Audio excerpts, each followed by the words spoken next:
There's always a reason behind every building collapse. If that reason is human error, that error has to be addressed. If it was due to negligence, poor conduct, or misbehavior, then there should be punishment and sanctions. A report by the Building Collapse Prevention Guild states that Nigeria has experienced 135 building collapse incidents and at least 26 deaths between 2022 and 2024, with the most recent incident occurring in Plateau State. This situation has prompted us to beam our lens on this subject matter. It's another intriguing edition of Housing Palava in my country. My name is Joyce Nwosu. You're welcome. Our focus is on curbing the rising cases of building collapse in Nigerian cities. Thankfully, we have interview sessions with a structural engineer and a construction engineer with the Standards Organization of Nigeria, SON. Their contributions certainly sheds light on prevention measures and timely counsel on safeguarding lives and property. Also, we'll introduce two new segments for your viewing pleasure. Let's take this break to fill you in on what some Nigerians feel about the rising cases of building collapse. See you after the break. People are not following due process. People like cutting corners, The agencies of government that are charged with the responsibility of making sure that due diligence is being followed, they are all corrupt. People come and give them bribes to just do whatever structure they want to do. The supervision they're supposed to do to go and be checking if the houses are properly built, if the engineers are even certified, if the design is suitable for that particular type of land. They don't care. Just move inside there. Just last month, while it was raining, a story building collapsed inside this estate. I know it is on the news. You must have been aware of it. With so many people inside. Do you understand? So it's not as if, and that structure is in a place where such structures are not supposed to be built. But because the person is of influence, he got his way till the structure was at the almost finishing level. Everything came down. People making the laws should try to make laws that will penalize such defaulters. People that cause people's life should either go to prison for life imprisonment or pay huge sum of fines. Do you understand? There has to be law backing that before you can say, oh yeah, now this person should not be tried. If there are laws like that already in existence, people should be prosecuted, people should be tried. I had never seen anyone that has been jailed or fined for a building collapse in Nigeria. I'm yet to see one. Had it been those penalties have been given, maybe it will deter others from doing the same. But now everybody is just like, it collapses, we save life, and Nema will come and they are the heroes, they are the, everyone would clap for them and then that's all. You will not hear that this is the owner of the property or that's the engineer that has been apprehended or arrested and is being tried and is being sentenced for this crime. All over the country, it's not only in Abuja, it's Nigeria, we have to stand up. My experience that I have for that kind of building or for that particular building, it's a 3-story building. So they have finished the building. Seriously, they have finished the building, but nobody packed in. But after some days, like 2-3 days to 5 days, then he collapsed. He break down automatically. Everybody even surprised how the thing happened. How it happened like that? So everybody starts thinking or starts saying that maybe the material they have used for the building is inferior. And or the engineer he's been managing the material so that he can get one or two things out of that building for his own consumption. So I would think that is what makes the buildings collapse. The punishment that this person have to get is that they should cease in document for a meantime and they have to serve a prison for 1 year for others to learn. Few moments after it happened, I was there. So yes, somehow. I think one, it's actually in Kogi State.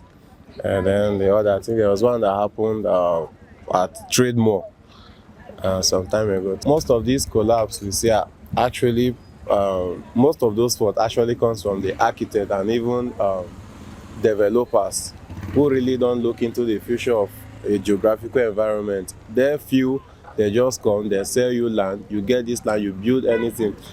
So by the time developers adhere to the rules strictly, some fault comes from the developers and others actually come from even the surveyors and the engineers too. Yeah, a building collapsed around my area where I live. We thank God that there were no body. They have not even finished building the house when it collapsed. They are still building, but the workers are not in.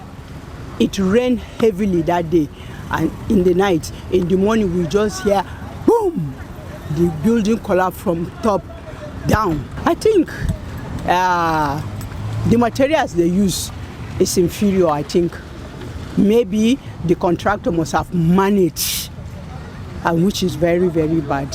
Seize their license, that's number one. Seize their license, make sure that you investigate to the roots and know who is in charge of that contract. Then you know why he's continuing. He can't continue doing his contract once his license has been seized. Let me say I've seen one happen in my very eye, but I was not inside the place. You get? Yeah. Somewhere around Sulejazis, you get, it was an upstairs like this, it collapsed very close to my environment. You get, but what I understand about the collapse, what actually caused the collapse was because as a result of insubstantial, like they didn't use the adequate material they needed to use in building that very house. You get, so I felt that was the more reason why the building collapsed. They should be, if they should give them any punishment, it should be a prison terms, because you building a house that will not last, like to the expectation of what the client itself actually asks you to do it. You didn't reach to that time.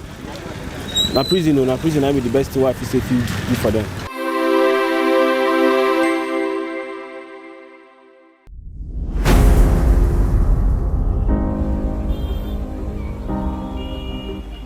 When the city is getting too loud,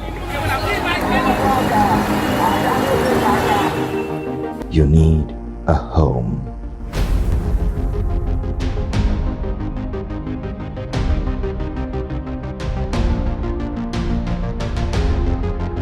Home is love,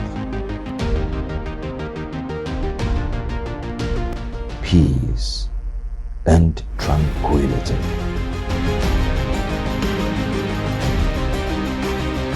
Home is Housing TV Africa. Housing TV Africa, your first in housing news.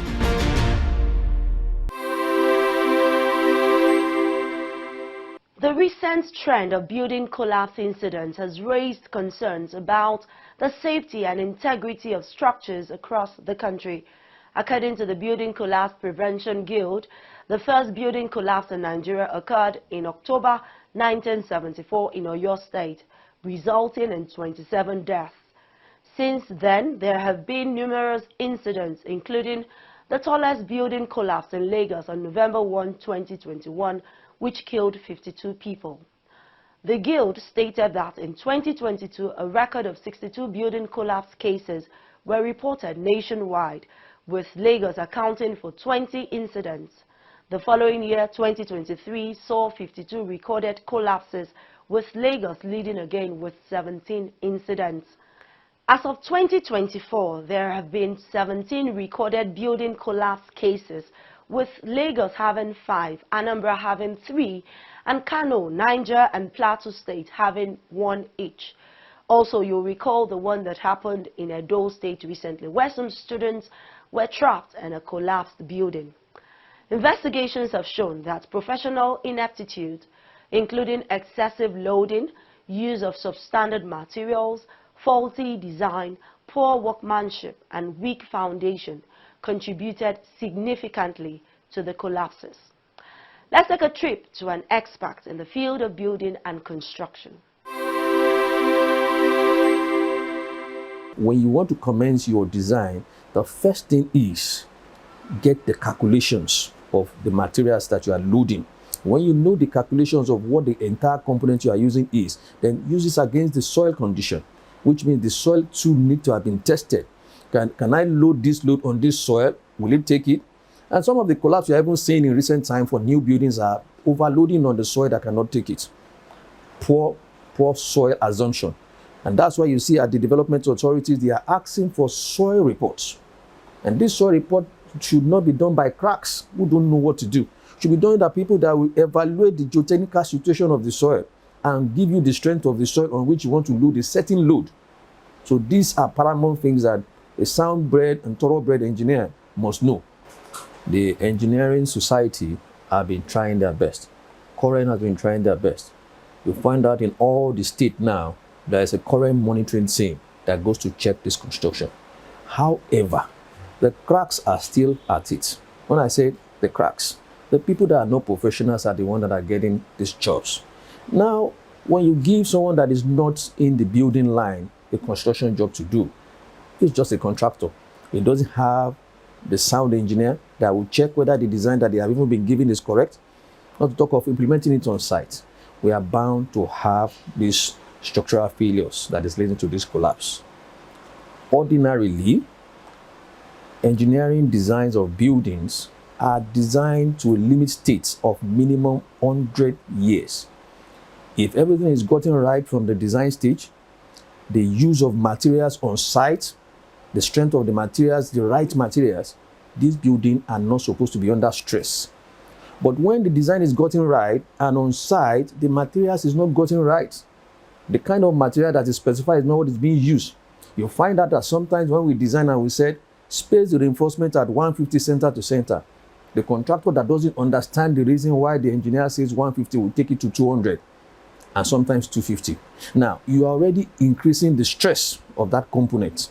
So these and many others lead to this collapse we are facing in the country.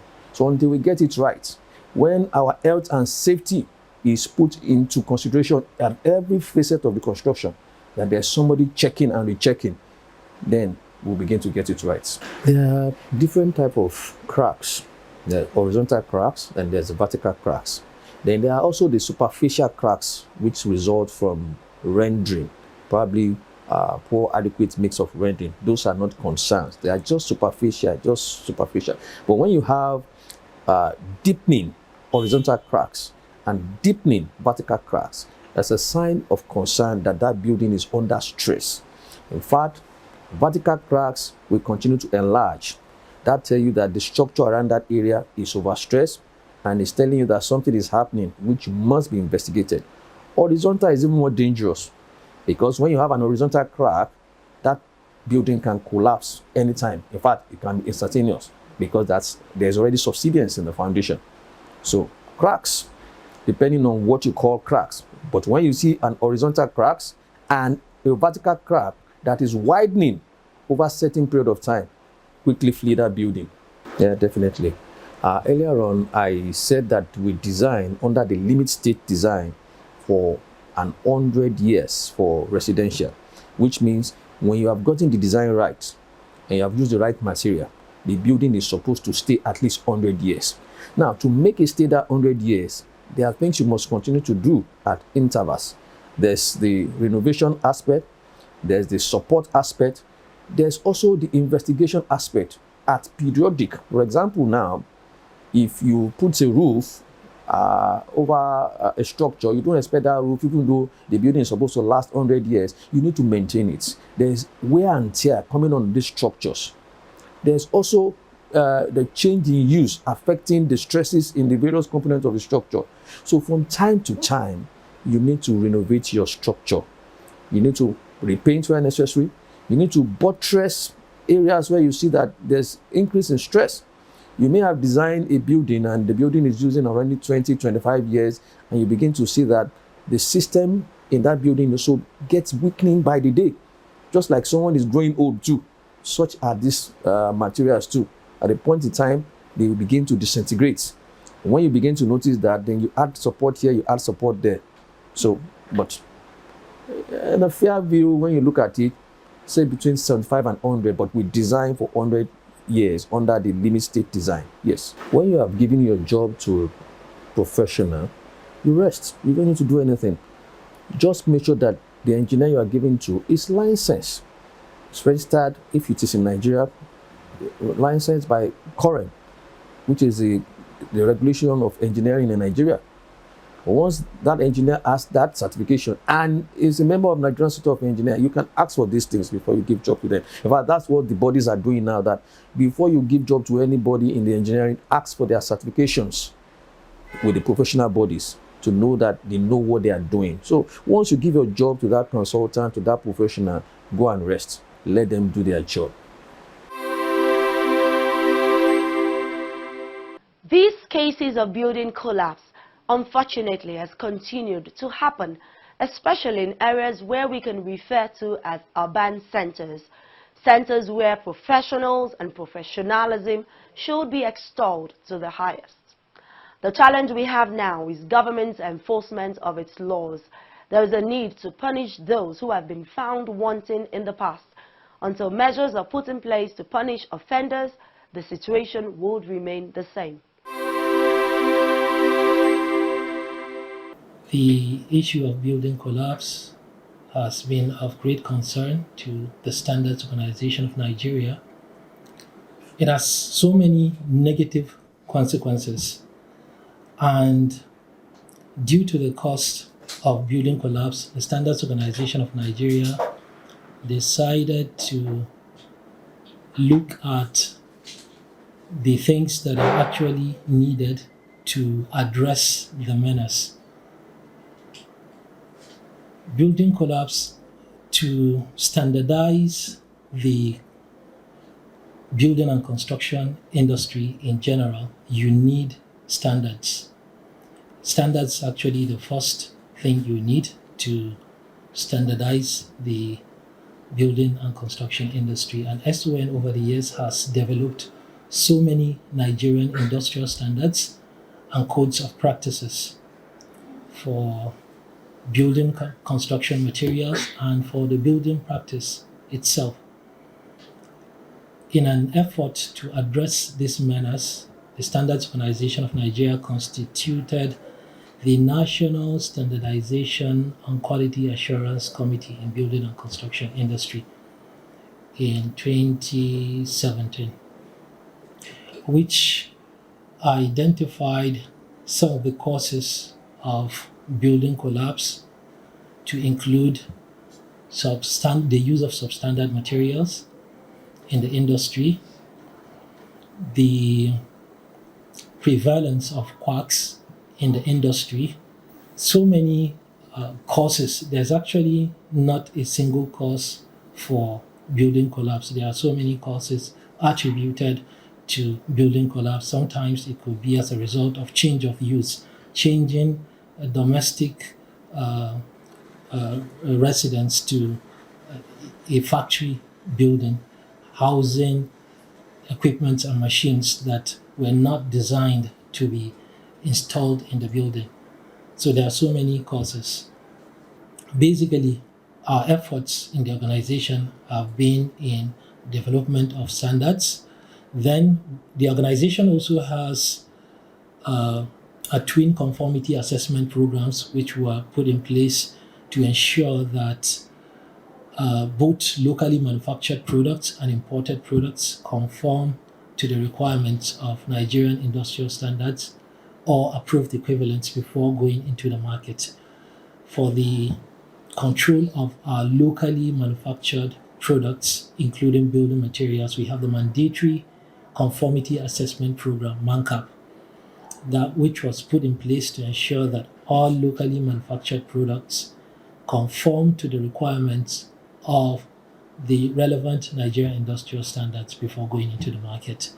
And for the imported products, we have the SONCAP, the Standards Organization of Nigeria Conformity Assessment Program, which is a pre-shipment verification to ensure that the quality of goods that will be imported into the country conform to the requirements of Nigerian industrial standards or the approved equivalent before the shipment. So these are some of the efforts done by the Standards Organization of Nigeria to ensure that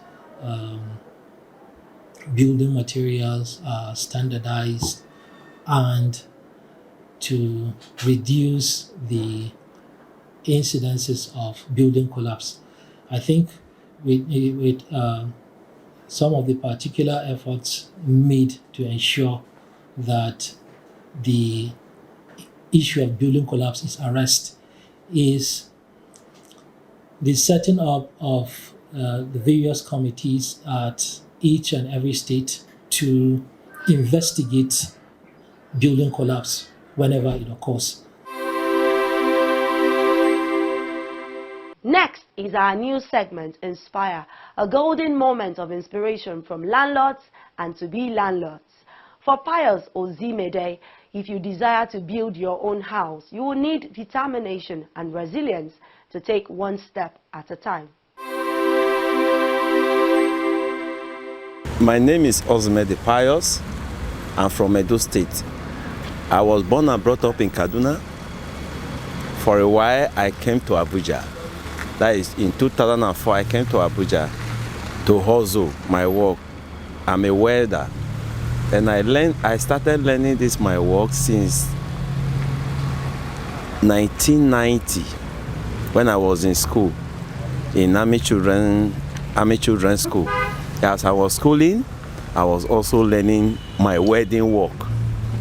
So when I came to Abuja, I started hustling in Prince and Princess here. So we started hustling. Then I hustled to build one house in Kabusa. Then when I wanted to travel out, I sold the house. Then they deported me back to Nigeria with nothing. Then when I came, I start hustling again in Prince and Princess here to recover my house back. Then I hustle for like 50,000 or more than. I bought the land in 2017. Then when I bought the land, I didn't save the money to build the house. I was working. When I have like 10,000 naira, I will put it there. When I have 5,000, I will go and buy block and put it there. When I have 20,000, I will put it there. That is how I built that house. Then in 2019, I roofed my house during coronavirus time. Then in 2019, I entered my house. Then I started doing it small. What I'm trying to advise some of my colleagues out there, that not when you have millions, billions that you will start a house or that you will build your house. At least when you do it small, you will get there. You know, you will hold a house in Abuja, in anywhere, but you will be doing it small. Not that until you save the money that you go and build house or buy house. No, when you buy the land, you will save the money first to buy the land. But the one to build it, you will be putting money there small. Before you know, you cannot give account of how much you are putting there. So I'm advising some of our colleagues outside there, not until you are working with a white collar or in government that you can build a house or that you can hold a house. If as you are doing small thing, you can be. So that is my Inspire story, and I still have more. If you are watching me like this, you too out there can do it. Likewise. Inspiring, right? That's a can-do spirit from an everyday Nigerian to you. Next is also another new segment that allows you to be part of the show, the Housing TV Africa Eyewitness Report. It comes with the privilege for you to send us news stories or events of public interest. Let's get to it.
Now you know what to do when there's a crack on the wall of your residence or building you occupy.